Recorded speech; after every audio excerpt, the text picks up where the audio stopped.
Welcome, Blue Jackets fans, to another edition of Where Are They Now, a series presented by Huntington Bank, where we catch up with some of the memorable names and faces from the first 2 decades of Blue Jackets hockey. And we certainly have a memorable name and face here today. And Mike Commodore. Mike, thanks for taking the time to join us. Thanks a lot for having me. I appreciate it. You were certainly a fan favorite here in Columbus, 3 seasons with the Blue Jackets, and I kind of wanted to start at the beginning with this interview. You signed with the team July of 2008 as a free agent. I don't know how much you knew about the city at the time. What kind of drew you here to Columbus as you look back at those years, and how much did you know about the city when you first came to Central Ohio? Yeah, it was my first year being a free agent, and I had a couple teams interested. I think it was like 3, and I didn't know. I didn't know anything about Columbus. Very little. I shouldn't say I didn't know anything, but I very little. I'm trying to think. Even I'd played 1 game in Columbus because for the first I was out in the Eastern Conference, and then we didn't play Columbus much. And anyways, I think I had been there and played 1 game before. I was it was fairly early in my career, and I spent a lot of time in the minors and a lockout and that. So I didn't know a whole lot about the city, but my 1 trip there, really all I remembered was that the rink was awesome. I'm like, wow, the rink's awesome, and I'm like, I took a look at the team, and I was like, there's I know it's at that point Columbus had never been in the playoffs, and I was just kind of looking at the roster, and from the guys that I knew anyways and played against, it was interesting for me. I thought it was a young and up and coming team, from playing against Columbus, in the year or 2 earlier. I'm like, Rick Nash, and, they had the young guys. I knew Broussard was coming up, and Jared Bull was there. And so I was definitely interested. And, after talking to management and talking to Hitch, and it was a pretty easy decision for me, and I was excited to get there, and it's not something I regret, that's for sure. Well, that's good to hear. And something you mentioned there was a team that had not been to the playoffs when you arrived, and in the first season that you're here, it was a playoff team. What are kind of your memories about the excitement and just the experience of being on that first Blue Jackets team? And certainly the city got behind you guys as that season went on. Yeah, it was awesome. I mean, my goal, I guess I didn't really attain it, but my goal when I signed there for 5 years was, in these next 5 years, especially once I got there and I bought a place, and, I lived right in the short north, which was close to the arena, and, the airport was 15 minutes away. It was super easy. The university was right there. There was stuff to do right there. It was by far, of all the places that I played in quite a few. I got traded a few times. It was the easiest place to play, and the practice rink was right in the arena. The area around the arena was awesome, and then later, the Clippers came in and all that. And I really loved it there. But my goal when I got there was, I want to make the playoffs here. I want to be a part of turning this around, try and make the playoffs a few times. And then the ultimate goal was, to put a cup run together or something like that. And that didn't happen while I was there. But the first year was awesome. I didn't know, I knew Buckeye football was huge. So, when I had gotten there, usually, until Buckeye football's done, it's kind of definitely the Blue Jacks take a back seat for sure. And games during the week might not be totally full at that time anyways. And we were just kind of getting going. And I remember up until Christmas, we were battling for a playoff spot, if I'm correct, but we weren't really we were in the mix, but we weren't, I wouldn't say we were doing awesome. And then the month that I remember there was right as Buckeye football was ending. January rolled around, and I want to say in January, I'm going to be off by a couple of numbers, but I want to say in the month of January, we went let's say we played 15 games. It was 15 or 16 or 14 or something. I want to say we had 2 losses, 1 or 2 losses. We were really hot in January. And then from that point forward, in my opinion, that was when things kind of changed, where all of a sudden, Buckeye football was done. And people were like, whoa, wait a minute. This Blue Jacket team, these guys might actually be good. And all of a sudden the rink's full. And I mean, that rink's unbelievable. The fans in Columbus are awesome. And all of a sudden things started steamrolling. And then, I'll never forget. I mean, as far as top 5 moments in my career. I mean, I won a Stanley Cup. I won a national championship in college. I won a world championship for Team Canada. And to round up the top 5, I would say, and in no particular, I mean, I guess the Cup's won, but the other ones put in whatever order. You know, I played my last year in Russia. We made the playoff. I don't even want to get into that, but we made the playoffs in a city that we shouldn't have. We had no business. Travel was crazy. And then the other one in the top 5 was making the playoffs with the Blue Jackets. I still remember we clinched.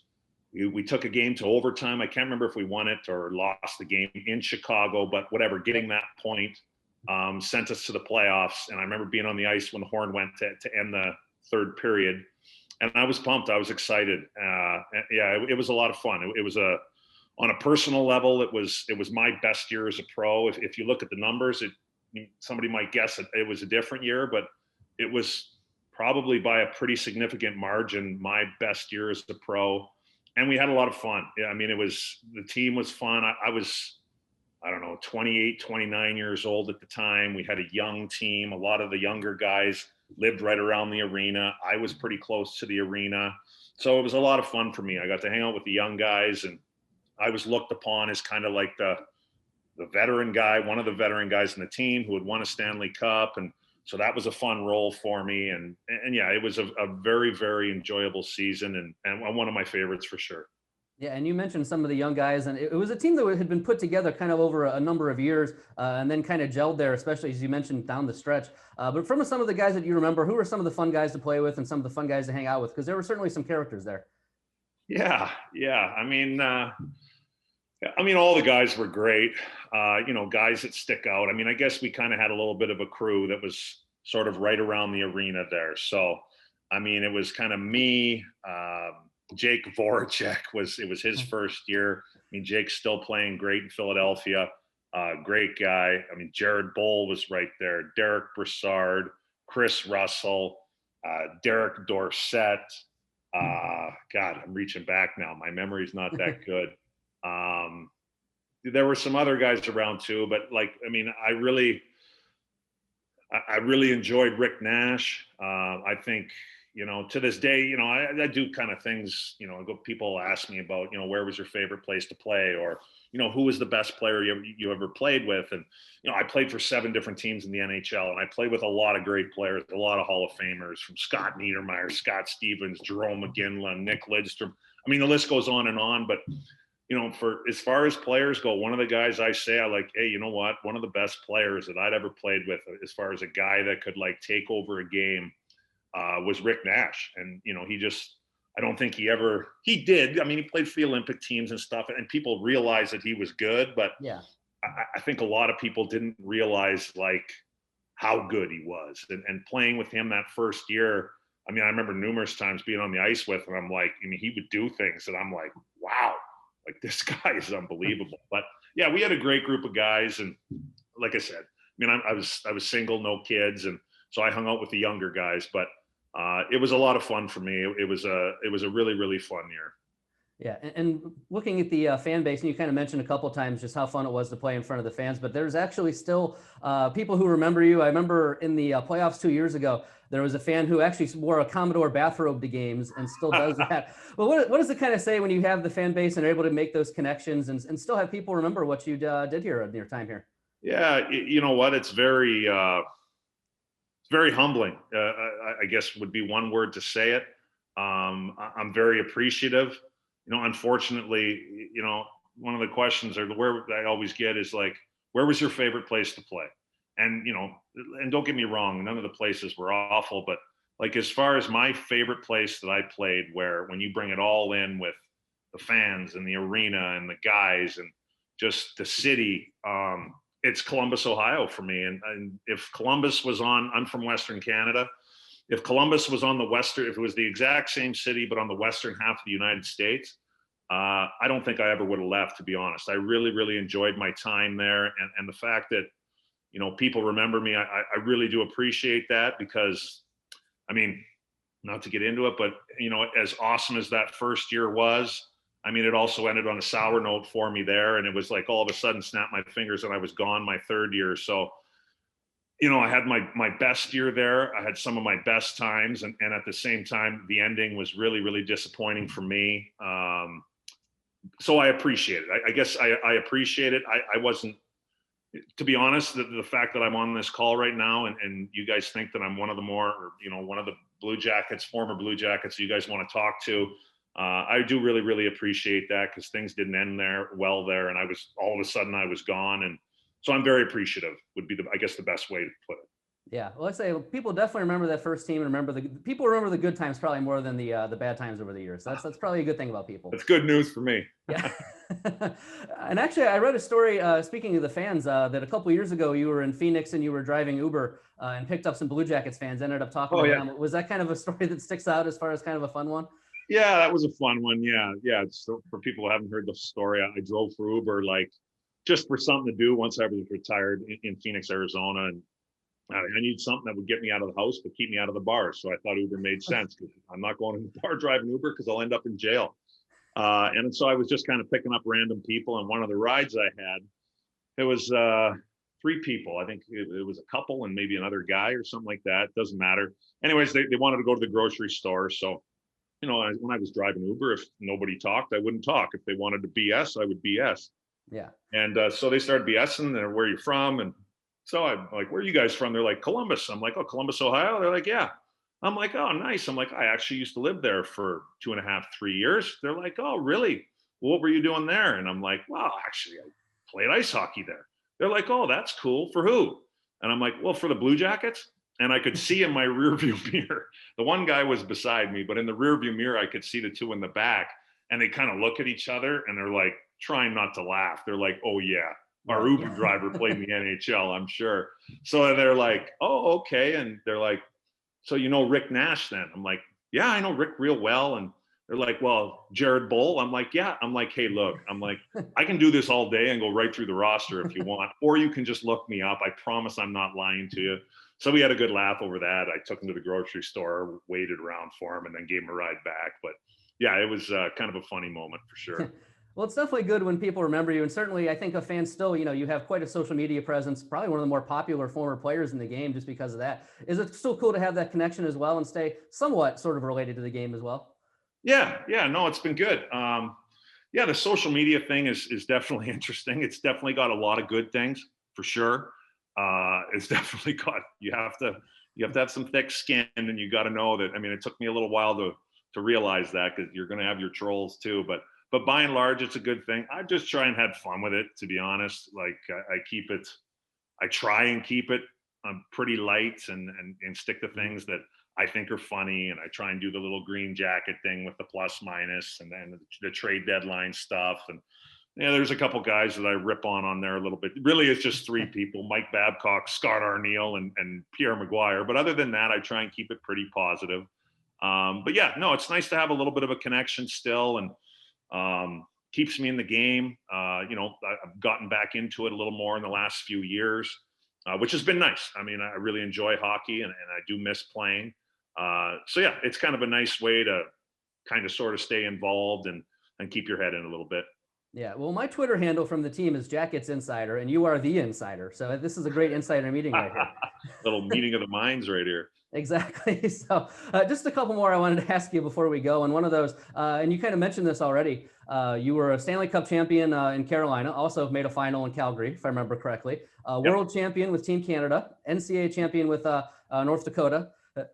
Obviously, that's a pretty good haul as far as rings and medals over the career. It's cool to look back on those memories, and people remember you for so many things, but they should remember you as a guy who was a really good hockey player who was on a lot of really good teams as well.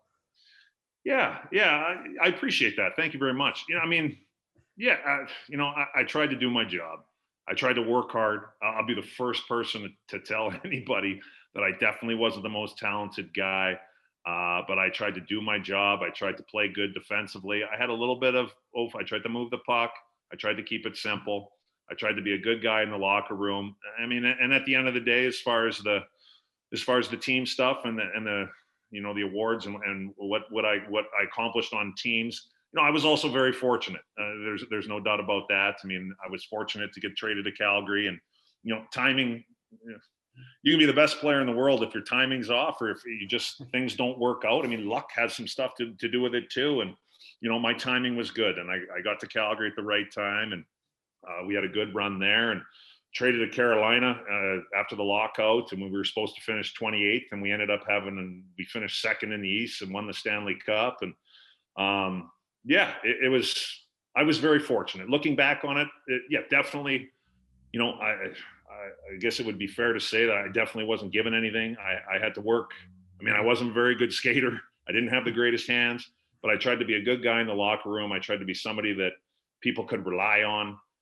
So I put my work in for sure. But I was also very, very fortunate to be a part of some great teams and be with some great people. It was definitely, I have my regrets in my career. There's some things I could have done differently. Some things didn't go right. But overall, looking back, I have to say that I was very, very fortunate. And when it's all said and done, I could say that it worked out pretty well. Yeah, I'd say so as well. And last thing I wanted to ask you is, we do call this series "Where Are They Now?" Sure. Ask, where are you now, and what are kind of up to fill your time these days? Sure. Yeah, that's a very good question. So I retired, I guess it would be 7 years ago in March. My last year was in Russia. After that, I was done, and I spent 3 years pretty much full time in Phoenix, Arizona, just kind of hanging out, playing golf. I like to play golf, so I was playing a lot of golf. And Can't blame after you. I know it's been pretty good. It was a good 3 years for sure. And then after 3 years, I was like, hey, look, I love playing golf and it's great, but I'm like, I should try and find something to do. I mean, I'm 30. This is now 3-4 years ago. I was 37 years old. I'm like, so I figured, the most opportunity for me would be up in Calgary. Plus, my brothers had some kids. My parents are getting older, and they're up in Alberta in the Calgary area. So I didn't want to just kind of disappear down in Phoenix, and a decade goes by, and I don't see my parents enough and stuff like that. So I went back up to Calgary. So I've been there. I've been in Calgary. I guess for the "where are you now" part, I'm living in Calgary with COVID and everything now, and Canada's locked down. So right this second, I'm back in Phoenix, Arizona. I was doing a little work up in Calgary, and I was doing a little morning radio for a little while. But that's done now. So right now I'm back on the golf program. I'm in Phoenix, and I'm trying to figure this COVID thing out and what's going to happen. But all is well here. I can't complain, and things are good. For some reason, these conversations always trend toward golf, because I was talking to Jason Chimera, and he was talking about playing double eagle up here. So maybe that's a common thread, I guess, with golfers. Yeah, you know what? That is one. I will say I can't believe I forgot about that. That was a very nice thing of McConnell's. My first year in Columbus was the first year where if you were a Blue Jacket, you were considered a member there. So I remember going out there for the team tournament at the beginning of the year. And I mean, I loved golf. I'm like, what is this place? And get out there. I'm like, this place is unbelievable. Now, obviously I didn't play golf during the season, but at the end of the season, it was basically, hey, come out and play. And I had so many good times. I had my dad out there. I'm like, hey, Dad, like, you have to come out and visit me here in Columbus. Like, I know you don't know anything about Columbus. Trust me when I tell you this place is awesome. I'm like, bring your golf clubs. I'm like a member at one of the most, it's probably the most exclusive club I've ever been to. There's like 50 members that live in state. And I did a lot. I miss double eagle. That's why I miss Columbus in general. I miss a lot of things about it for sure. I've been saying it for years. I need to get back. I do really miss double eagle. I got to see. I hope maybe Rick Nash or somebody's got to take me out there. I'd love to get back out there. That place is awesome. Well, we'll have to have you back in the summer then. Make it happen.